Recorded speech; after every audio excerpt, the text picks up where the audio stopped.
Hey everyone, this is Mayur. Welcome back to MLWorks. In this video, we'll be talking about tokenization and BPE. So we'll understand what is tokenization first, and we'll understand how BPE is used as a tokenizer in large language model like GPT. Okay. So what is tokenization first? So consider you have a large text data. Okay, you want to pass it to machine learning model. Okay, to understand it better. Okay, so you cannot directly pass the whole text as the whole chunk you cannot pass. You have to transform that into tokens. It is a prerequisite step that you have to do. Okay, now that tokens could be of any form. It could be of character tokenization, or it could be sentence tokenization, or it could be word tokenization. Now there are various libraries that can help you to do tokenization, like Hugging Face Tokenizer. There is NLTK, Spacey, and various other libraries that you can use. But let's understand what is word tokenization, right? With an example here on the right hand side. Okay, you consider you have a sentence like this is tokenization, and you apply word tokenization on top of it. It is nothing but you split that particular sentence into singular words. Okay, there is this word, this has one token, is has one token, and tokenization has another token. Okay, this is word tokenization. Similarly, there are various types of tokenization. So consider you have sentence tokenizer, where you will take in a paragraph which contains 10 sentences. When you apply sentence tokenizer, it will turn that into, since there are 10 sentences, it will be a list of 10 sentences that is coming out. Okay, and word tokenizer we have seen already, and that is considered there is a special character tokenization. You pass in a sentence, and based on the special character, you will split your sentence. Okay, in this case, the third example, dot split. Okay, it is splitting the specific sentences based on spaces, white space, and each of those characters or each of those words turn into tokens in this case. Okay, so these tokenization techniques, right, these are very helpful only when you are trying to do kind of basic NLP statistics. For example, trying to understand the word frequency or the character frequency. Okay, so in such cases this could be useful, but when it comes to applying on models like GPT, okay, there are certain complex tokenization techniques that needs to be built. For example, we'll talk about that in the next slide. Okay, which is Subword-based tokenizer. Okay, this is a very common, widely used tokenization technique used by large language models. Okay, so it overcomes the challenges of word and character based tokenization. The challenges with word tokenizer is the large vocabulary size. Every word has its own uses. Since the vocabulary is very huge, it's quite difficult to manage, first of all. And second, when you're trying to do inference, okay, there could be word which is unknown to the model. Okay, and the tokenizer may not be aware how to tokenize such word. Okay, it will turn that into unknown or something, right? That is one case. And there are certain words which have similar different meaning, but they sound similar. For example, you can call it what, bank, right? River bank, or bank where you deposit. Okay, different meaning of all very similar words. Okay, and that is character tokenizer, which is by default, if you pick each character, right, by default you don't have much meaning left to it, so it's widely not used. So it overcomes those challenges. Now, what is Subword-based tokenization? So the algorithms is like what? It won't apply it on the frequently used words. Okay, it is only applicable for words which are rarely occurring, and it will turn that into meaningful subwords. Okay, for example, consider the word boy, which you cannot, which though it appears very commonly, but okay, commonly it appears, but you cannot split that into subwords. But if you have words like boys, okay, which has its can be split into two subwords. One is boy and yes. Yes represents the suffix, and which can be used by other words as well. For instance, girls or any other plural things, right? We can use yes. Okay, we can use that subword there as well. So it will help the model to understand the word boys is different from boy with the same root word. Okay, when you tokenize it with the subwords, right, the model will be able to understand one is plural, it represents different context than the word boy itself.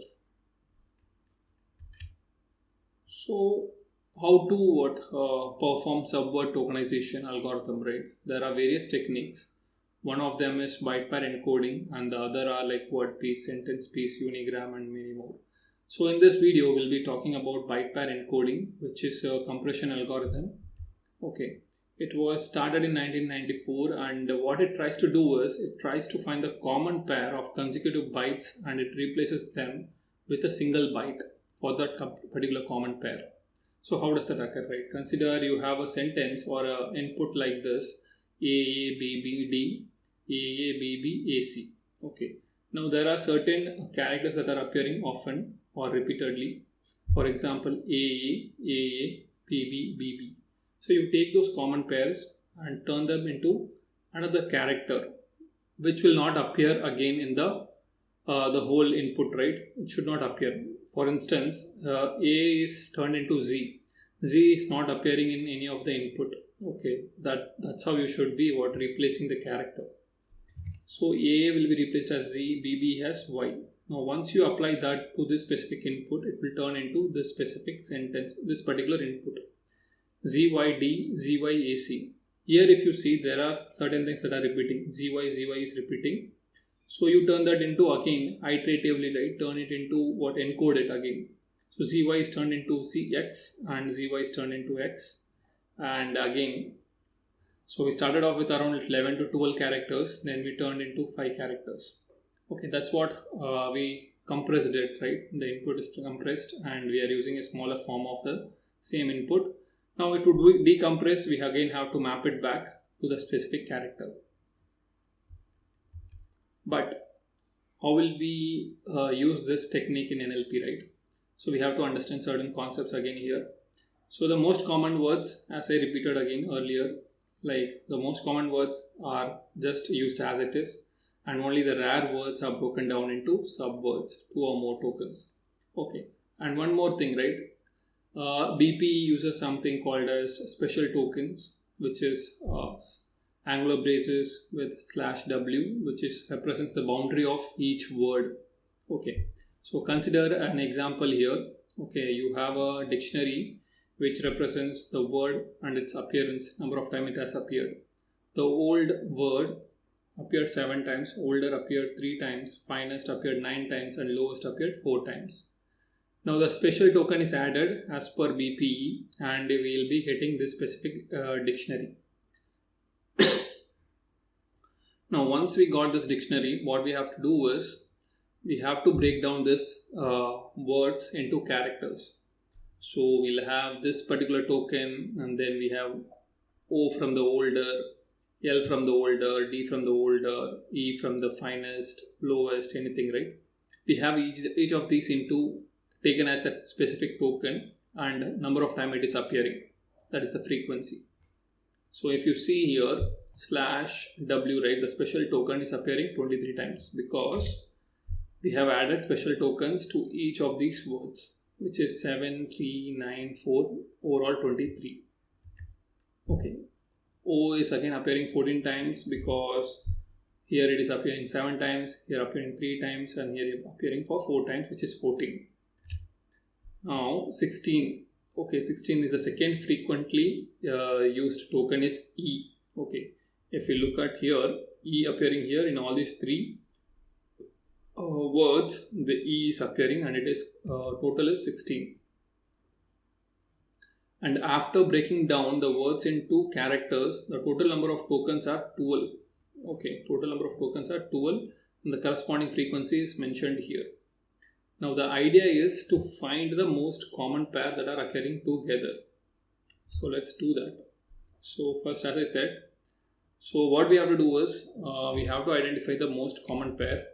If I go back here, so here if you see, there are pairs, right? OLD is appearing commonly again and again, and EST is appearing here. Okay, and then I guess we have OLD and EST. Yeah, these are the only common pairs that are occurring together. So we'll take that. Okay, so we have to take that and merge them together and calculate the frequency again. Okay, since they are appearing again. Okay, once we merge it, right, we have to again recalculate the frequency of occurrence of each token.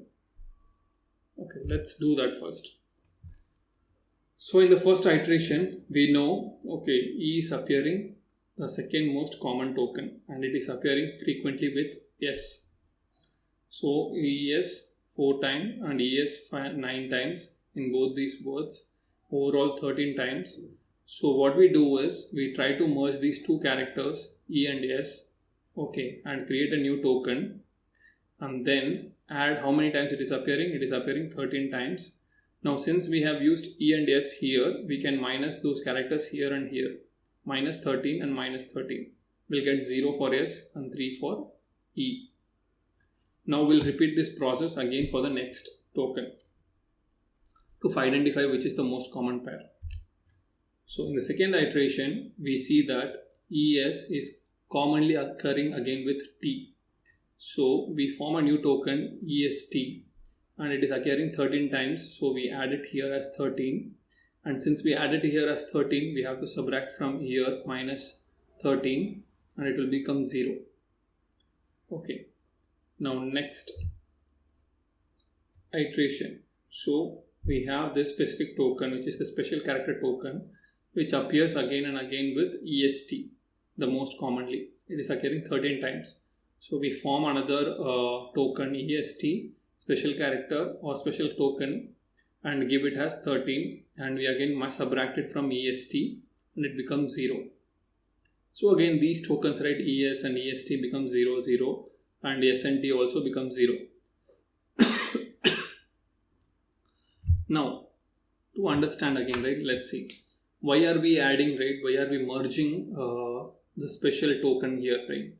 So to understand the difference between what words like estimate and highest, EST is the prefix here in this case and EST is the suffix in this case. Now when you have a special token like /w at the end, so we can, if there is /w at the end, it means that it is a suffix part of some word, okay. And if you are having it here, okay, it doesn't make sense actually. If EST and then end of token, okay, this totally goes wrong, okay. Just to have this token right, highest, okay, so we have to add this boundary to each word.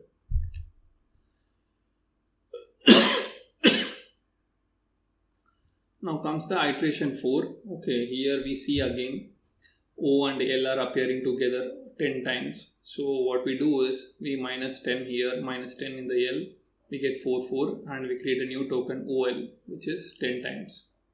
Now next again repeating. So here again OL is appearing along with D again 10 times. So we again D becomes 0, must subtract, and the old becomes 10 here. And OL is again added with the old, so we again subtract minus 10 here as well.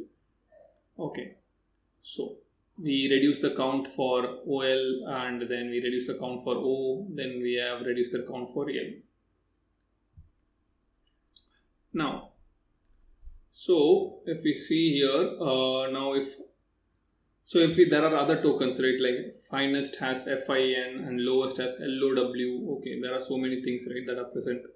Now, these are like single tokens that you cannot merge together, so we don't merge them because they don't change anything in terms of what the token size, right? It doesn't change anything.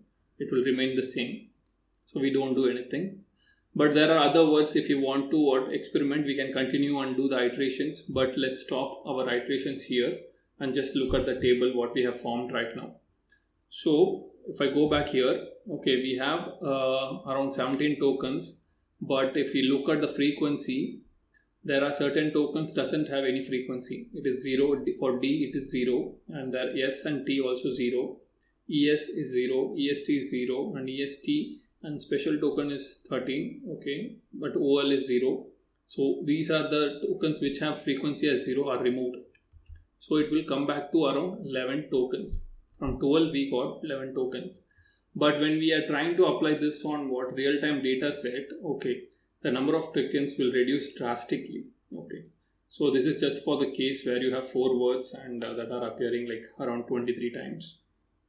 So yeah. So as I said, there are like 11 tokens and we were like having 12 tokens when we started off. And as I said, the token reduces by large number in real time, okay. and the way we have to stop, right? The criteria for stopping is you can look at the number of tokens you want to generate, or the number of iterations you can pass that you want to find the most common pair, and again do the calculation of frequency. Okay, these are the criteria for applying the BP. Okay, so what we see is while we are applying the BP, okay, one of the key thing, right? We see first the token increases and decrease, but in practice it will increase. We saw it earlier, right? It went to around 17 tokens and then it decreased to 11 tokens. So that's how it will happen in real time as well. Now let's understand this word, right? The highest, okay, range in Seattle. Okay, so this is the encoded sequence, okay, with the word boundary given for each word. Now, while you are trying to decode this input sequence, okay, you want to ensure, since this is the end token given to end special token given to this specific EST, it means that it has to add it with highest. Okay, it has to merge it with highest. That's why it is giving here. Otherwise, if there is no boundary here, right? There is no boundary, then what will happen is it will estrange. It will get estrange will get EST will get added with range, and it will turn into the highest range in Seattle. That's how you want to understand how word boundary helps in forming or decoding the sequence. Okay, so yeah, consider this as your input sentence and you are trying to encode this particular sequence. So what we have to do is consider you have a tokenizer which is already present with you, and you have passed this input, which is the step 1, and you pass the special token, which is /w at the end of each word. So what you have to do is then you have to iterate through all the tokens that your tokenizer has and try to compare it against this input token. Okay, your token could be from longest to shortest, right? You have to pass through each of them and try to replace the substring inside the sequence. So you have to replace the substring here, right, somewhere, okay, wherever it tries to find the substring, and it will try to replace that using the existing tokens. So it has to do for every iterate through all the tokens, and it has to do it for each of those tokens that is coming from the input. And there will be cases where some of the words which are present in the input might not be present as part of your tokenizer. So what you do is you will be using that as an unknown token, okay, and that will be your leftover substring.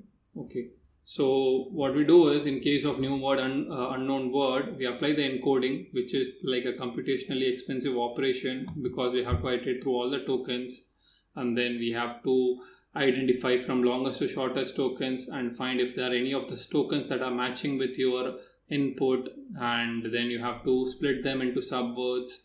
Okay, and then if there are certain words that are not present, then you have to turn that into unknown word or unknown token.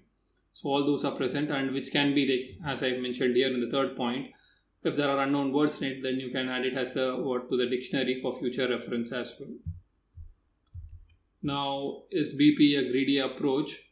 Yes, it is a greedy approach, because BP, what it tries to do, right, every word it tries to find the potential match, okay, against every other word, and if it is the common pair is present, then it will try to merge it for every iteration, okay, by looking at its frequency. And if there is lesser frequency, it won't do it. If there is a high frequency, then it will do it. Okay, there are certain criteria that needs to be followed, right? So yeah, based on that, we can say that BP is a greedy approach, and it is quite expensive in tokenization field, right? Yeah. So yeah, these are the references that I have went through, and I will share the details in the description, and would require you to go through and read it. And with this, I'll be concluding this video. Thank you for watching. I'll be posting more on other concepts, and I'm still trying to understand byte pair encoding. I'm not sure if I was able to explain it clearly. Okay, but yeah, I will refine my concept as well. Thank you so much for watching.